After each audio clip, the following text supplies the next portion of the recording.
Hello, chico you mingla ba bia. Okay. Oh, na ni ro mo ba ko ye, di lo be na lai twa lai po. Okay. Bia. Tờ bố rẽ là 73 74 ကိုတရက်ကိုအတိအကျပြောလိုက်လေကျွန်တော်ကအဖွဲသားတွေပြောရမှာဆိုတော့အတိအကျပြောမှရ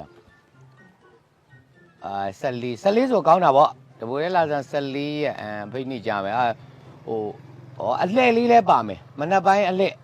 ညာပိုင်းအစိုးလေးတွေနဲ့ပြက်လုံးလေးတွေနဲ့ဟုတ်ကဲ့ရတယ်လေရပါတယ်ဟိုဈေးရလားဈေးကတော့ကိုကြီးရဲ့ဟို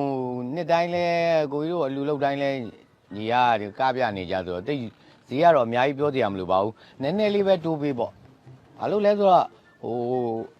အခုကဂုံစင်းနှုံးတွေကလည်းကြီးနောက်ပြီးတော့ကျွန်တော်အဖွဲသားတွေကိုလည်းဟိုညာကြီးလေးတွေတိုးပေးခြင်းလို့ပါကျွန်တော်ကလည်းအဓိကတော့သူတို့စေတနာနဲ့ပါ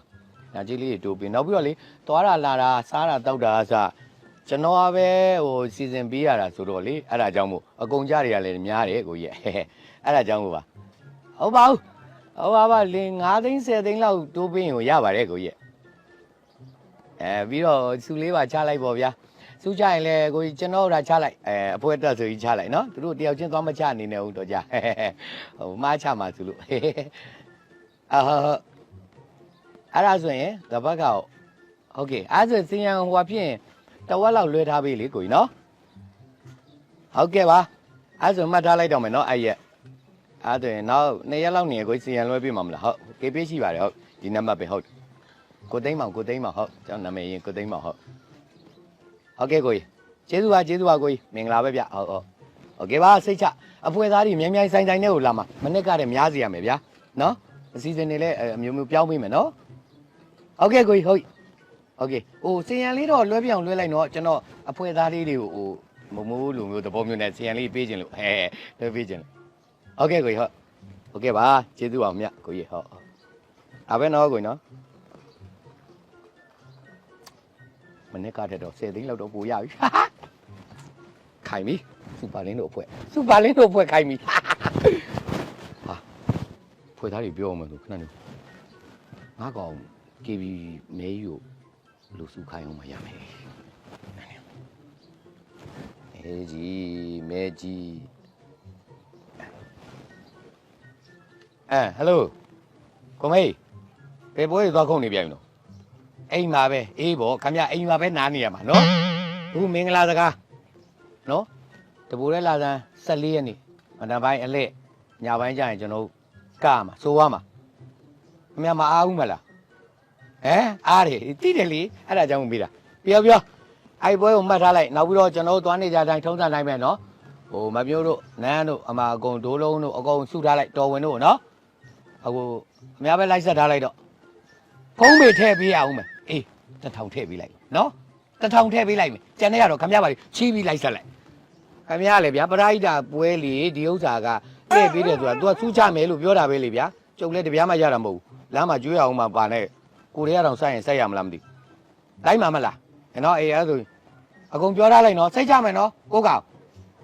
အေးခမရပဲအကူနေရတာပြောအဲ့ဆိုရင်အကုန်လုံးလိုက်ပြောထားလိုက်နော်စိတ်ချမယ်နော်တပူရဲလာစမ်း14ရက်နေနော်အေးပြောဟိုဟာလူတွေကိုစွရင်ကျွန်တော်ဖျားမှာပဲစုံနေကြနေရမှာပဲလို့နော်ဖျားမှာပဲโอเคအဲ့ရနေစားထွက်မယ်လို့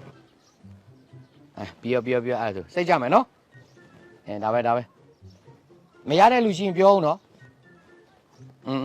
ပြောဆက်စီကအလူကြပြီတေချာစီစဉ်တော့ဆက်စီကအလူကြပြီဗျာရေပါသေးလားငါရေလေး ရေကကျမတောက်ဖို့ပဲရှိတယ်ရှင်းတိုင်ကုန်ပါလိမ့်မယ် ကေပေးရှိလား မရှိဘူး ဒီတာကုန်အောင်လို့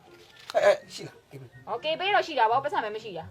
ကေပေးလို့လားဗျာ ဟောကေပေးရှိတယ်ပတ်စံမရှိတာ ကေပေးရောဝေပေးရောရှိတယ်မင်းခေပေးပြန်ပေးမလားခေပေးကိုပြောဟမ်သိချင်လား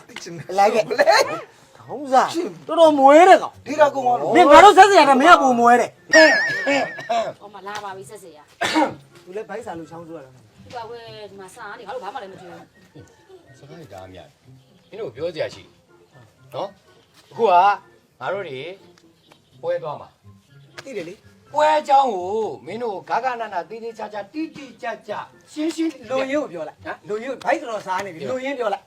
ရှင်းရှင်းလင်းလင်းပြပြသားသားပြောရမယ်ဆိုရင်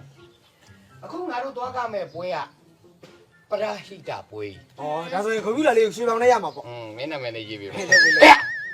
းငါစကားကိုဆုံးအောင်လာတော့ ပရိုက်တာပဲများနေလေ ဘာပဲဖြစ်ဖြစ်ကွာပရဟိတပွဲသွားကြတဲ့အတွက်ကုသိုလ်ရတယ်လေအဲ့တော့ပရဟိတပွဲဖြစ်တဲ့အတွက်အဲ့ဒီပွဲမှာမင်းတို့ရဲ့အမှုပညာညကြီးရ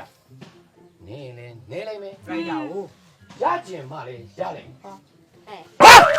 ဘာဖြစ်တာလဲကွာဘာဖြစ်တာလဲလို့ခဏဗျာ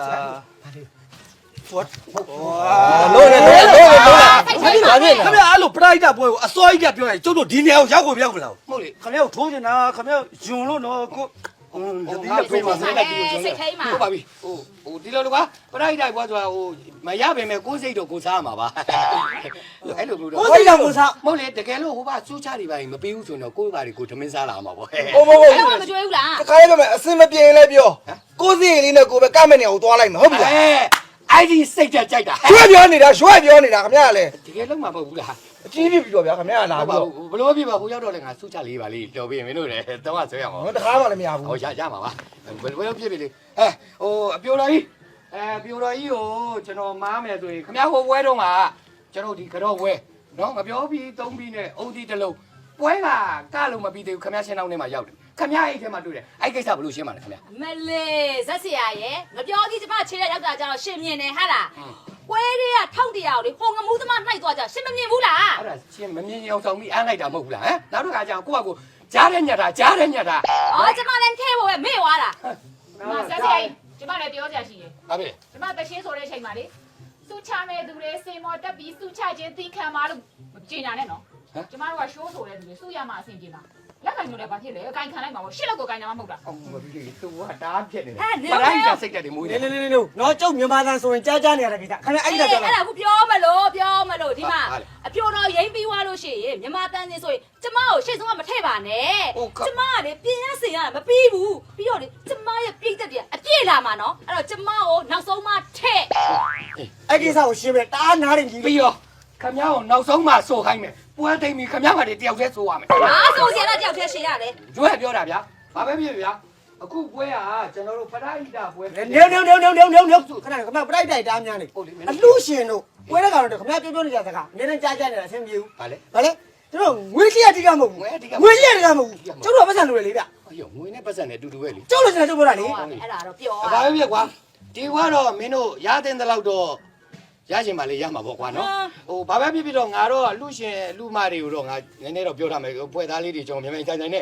လူစုံတက်စုံလေးနဲ့ကျွန်တော်လာဖြောပြပေးမှာပါလို့ပြော ကျွန်တော်လည်းပြောဦးမယ်ကျွန်တော်တို့တွေစင်ဘော်ကပြီးပြက်လုံးပြက်နေချိန်မှာပေးတဲ့ကဟောကနေရီးနေတဲ့အချိန်မှာနောက်ကနေဝါတော့ဖြတ်ခိုင်းပြမလွယ်ဘူးပြပေးတက်ကိုသွားခေါ်ရတာမလွယ်ဘူးပြက်လုံးပြက်ရတာခင်ဗျအဲ့ဒါလေးလုပ်ပြီ ဟုတ်တယ်ရုပ်ပေါ်တော့ခင်ဗျဒီလိုလုပ်ပြရှိသေးတယ်အဲ့ဒါ အဲ့တဲ့အဆိုတော်တွေပါလာတဲ့ခါကျတော့တင်ပေးရမှာ ဟိုကိုစုပါလင်းကျွန်တော်ပြောမယ်ကျွန်တော်လူရှင်တော်အငယ်ဆုံးဆိုပြီးတော့ကျွန်တော်မြန်မာတန်တပုတ်ထဲတော့မလုံးနဲ့ဗျာ မင်းဘာလို့ လူရှင်တော်ပဲဗျာခင်ဗျပထမတစ်ပုတ်ဆိုပြီးပြက်လုံးလေးပြက်မယ်ဗျာပြီးနောက်တစ်ပုတ်ဆိုမယ်အဲ့ဒါမှစုချတွေပါလာရမှာပေါ့ တချင်းကစိုးခြင်းလို့စိုးတိုင်းပြက်လုံးပြက်ရှင်လို့ပြက်တိုင်းလဲကောင်းတာမဟုတ်တယောက်တည်းကျရင်အေးရွာဟောကွာဒီလိုအမေစုံမရမှာပေါ့ ဘယ်တော့အီးတော့ဗျာ အေးတယ်ကွာအေးတဲ့ခါအေးတယ်ဟဲ့ငါစီစဉ်တဲ့ပွဲငါပြောတဲ့အတိုင်းပဲမင်းတို့လုပ်ပါ သူကျတော့၄၅6ပုတ် ဒါနဲ့နေရောဟိုဒါတော့ငါထောင်ထားတာငါဆုံးမှာပေါ့ကွာဒါနဲ့ အီးတာသူ တယောက်2ယောက်3ယောက်4ယောက်5ယောက်ဟမ်ဘာဖြစ်လဲဟောဘိုက်စားလို့ဘုဘမှာအိမ်နာရှိတယ်လေ သူစားနေကြတာ ဟုတ်လေအဲ့အိမ်နာရဲ့ဘေးနားမှာဖုံဖုံရဲ့ထမင်းစားတောင်ရှိတယ် ဟောလူဆိုသမင်းသားကြီးလူပဲဗျလူဆိုတိတော့ချိန်ကြည့်လေ အဲ့ဒါဇက်ပြက်လောက်ရမယ်ဟာနော် ဒီပါအဲ့ဒါထားလိုက်အဲ့စားဖို့တောက်ဖို့ကိစ္စကိုလည်းငါစီစဉ်ပေးထားပြီးတော့နော်စီစဉ်ထားတယ်ခေါင်းထဲမှာရှိတယ်ကိုလောတော့တယ်လူမစုံဘူးဟဲ့ဟိုတိတ်ဒါသမား ဟောခဏ ဒီလိုလေးသွားတာလေဟဲ့ဘာဟုတ်ခဏလဲကွာ KB ကြီးတဲ့လူ KB ကြီးတဲ့လူ ဟာခင်ဗျားဟောလေလူကျုပ်သိမလားခင်ဗျားကခုံးစားပါလား ကိုမိတ်လေ ဘယ်ဒီမှာလဲ ကိုမိတ်ခေါ်တာလား ခေါ်ထားတယ်ကွာတေးချောင်းခေါ်ထားတယ်ဒီမှာချိန်ထားတယ်ဒီလူကလေသွားတယ်နောက်ကျ လာပြီအာဇက်ပြက်ရောက်ပါပြီ ခမရလေဘာတွေနောက်ကျနေခမဘေးသွားနေ ခွဲလုံးနေရနေမှာပေါ့ ဟိုမနေ့ကကထိန်အလှည့်လေးရှိတယ်အဲ့ကထိန်အလှည့်ပြီးမှရောက်လာဟိုကားပေါ်တော့ကီးမုတ်တင်ပြီးသွားပြီဗျာ အေးပြီးရောအဲ့ဆိုလေအခုကအကောင်လိုဘိုင်းစားနေကြပြီလား စားပါဘောဘောခဏတခုပြောမယ်ကျန်တဲ့ပြည်နောက်ကျခင်ဗျာပေါ့ပေါ့တယ်နော်အဲ့ကနန်းတော့ခင်ဗျာခုလိုတာတော်တော်များနေ အာဒီကျွဲရတော့လွတ်ပေးထားလိုက် နည်းနည်းပါပြုံး ကျွဲရတော့လွတ်ပေးထားလိုက် ကိုကအနစ်နာခံထားလားမေးကြည့်လိုက် ဟ ဟုတ်တယ် သူအစင်မပြေတဲ့ပွဲတွေမှာပတ်သက်မယူဘူး ငါလည်းတစ်နှစ်ပတ်လုံးအဆင်မပြေ ဟာ ဘူး ဒီအပြိုတော်ကြီးပါလို့ရှိရင်ငါအစင်ပြေတယ် ဒီတဲ့အော်ဒါတော့ကဲပြီးလုံးဆက်ဆက်နဲ့လာတွေ့လားလား အဲ့လိုလူမျိုးတွေကိုငါမွေးထားတာ ခေကဖုန်းထိုးပြီးဆိုလို့ရတဲ့ခေလို့ပြောထားအောင် โอเคခင်ဗျားတို့တခုပြောလိုက်မယ်နော်ခင်ဗျားတို့အခွင့်ပေးတယ်ဆိုတိုင်းပေးတိုင်းယူတာမကောင်းဘူးနော်အခွင့်ရေးကိုပေးတိုင်းယူတာမကောင်းဘူးနောက်တော့ခင်ဗျားမလိုက်လို့နောက်ကြရဲ့ကျွန်တော်ဖုန်းထိုးပြီးတော့ဖြီးပြီးနဲ့လှုပ်လိုက်နော်ခင်ဗျားမလိုက်လဲရတယ်လိုက်ချင်မှလည်းလိုက်တော့ပေါ့လားခုလို့တဲ့ကျောင်းရဲ့အဖွဲ့သားတွေ ရေတောင်မရှိဘူးတခုတော့လုံး လွတ်လိုက် ကျွန်တော်စားနေ ဘိုက်စားနေနော် ဆက်စီတယ်မယ် ဒါကြိုက်တယ်လို့စီတယ်ဘိုက် ခင်ဗျာအားကောင်းမလျှောက်ဘူးစကားတွေပုတ်ပုတ်တော့ဒီမှာစားနေပြီ ငါလည်းအမြုပ်တွေထွက်နေပြီအဲ့တော့မင်းတို့စီစဉ်ဖို့ငါတခုသွားချလိုက်မယ်မင်းတို့ကောင်တွေအားလုံးတောင်းမနေပဲစောက် ဟုတ် ယူကြ မားလည်းဝါလိုက်သေး အားလုံးဝမ်းသာလိုက် ဘာဖြစ်လို့ ခုမှကွာရှာမှာဝယ်မှာတော့မဟုတ်ဘူး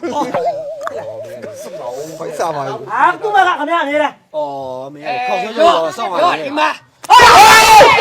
သောသော အော်တလိမ့်ဆိုင်အောင်မြောက်ပြည်ရောက်လာသလိုပဲကွာ ဘိုက်စာနေတာတို့ ဖိုက်စားနေလေ ရှင်း ရမယ်ကလေးဘလို့လဲအစင်မြေကြတယ်မလား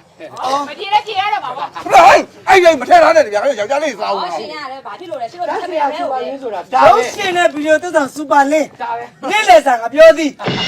ဒါပဲလား အစာပြေနော်အဲ့ဒါတော့မှဘုံဘုံမပြောင်းလို့ဟိုဖျားပွဲဟိုတောင်းလေးမှာအဲ့ကတော့ပွဲတွေကနေဖြုတ်တာလား